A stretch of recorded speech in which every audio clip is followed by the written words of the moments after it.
Sa tingin mo ba, Japan, same? Sir, sir, merong limitation yung mga tao. Sir, tingnan mo yung mga boxer ngayon, sir, hindi na normal, sir. Whether we like it or not, there are doping system and there are slightly, hindi talaga yun madidetect. For example, tongkat ali, prednisone. Prednisone, mamura lang yun, 5 pesos lang, 10 pesos lang yun. Yun, ini-integrate yun sa shake. Yung pinaka-champion natin, kita mo, tinanggal, nawala na yung trainer niya, pero makatabi sila noon, dati may shake yun. Yung shake na yun yung Pero nagpapalakin. hindi bawal yan, yung tongkat ali, yung mga, ano yung sinabi mo isa? Hindi actually, sir, pero hindi yun bawal. But the thing is, and then, of course, I have to really say this, chemically aided talaga. Magti-training ka, sir, yung level nila ni Mayweather. Kaya si Mayweather ayaw niya yan kasi alam niya nandun siya sa National Olympic ng Olympic teams. Yeah, may doping system sila. Doping system. Sa tingin mo ba Japan, same? Sir, sir, merong limitation yung mga tao. Sir, tingnan mo yung mga boxer ngayon, sir, hindi na normal, sir.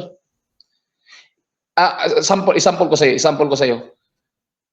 Yung hard work example natin sa boxing sa Pilipinas, yung what you call this, dito sa Cebu dati, Ala Villamor,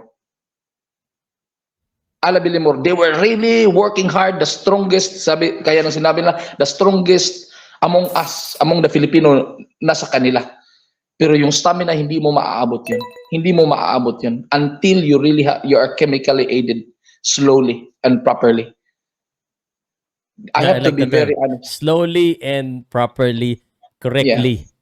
Yeah. And alam mo, naalala ko, isingit ko lang ha, I had an interview with Coach Memo actually.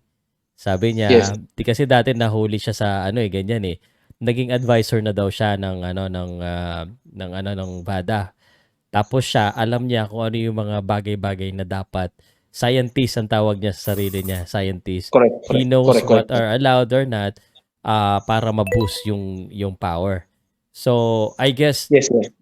I have a formula, talaga sir. Na nangyayari na talaga sa in the yung mga high level, ganun talaga. Lahat. Yung mga lalakas. Yes, of course. So, hindi na normal. Lugi yung iba sa atin. Ay siguro may alam mo yan, siguro ibang Pilipino alam din yan. Hindi nila alam, sir. For example, yung champion natin, hindi niya alam yung hinahire niya na may shake sa katabi niya, doon na minimix. Walang alam yung fighter. Pag alam ng boxer, for example, naging Christian or naging na ba't may ganoon pala, or something, naging honest. Pero you like it or not. Kaya pala kailangan natin ng nutritionist. Yung nutritionist ang nakakaalam niyan. Oo. Alam ng nutritionist yan. That is why we have our own theories, and of course some are may study sila. Pero anyway, very easy supposed to be.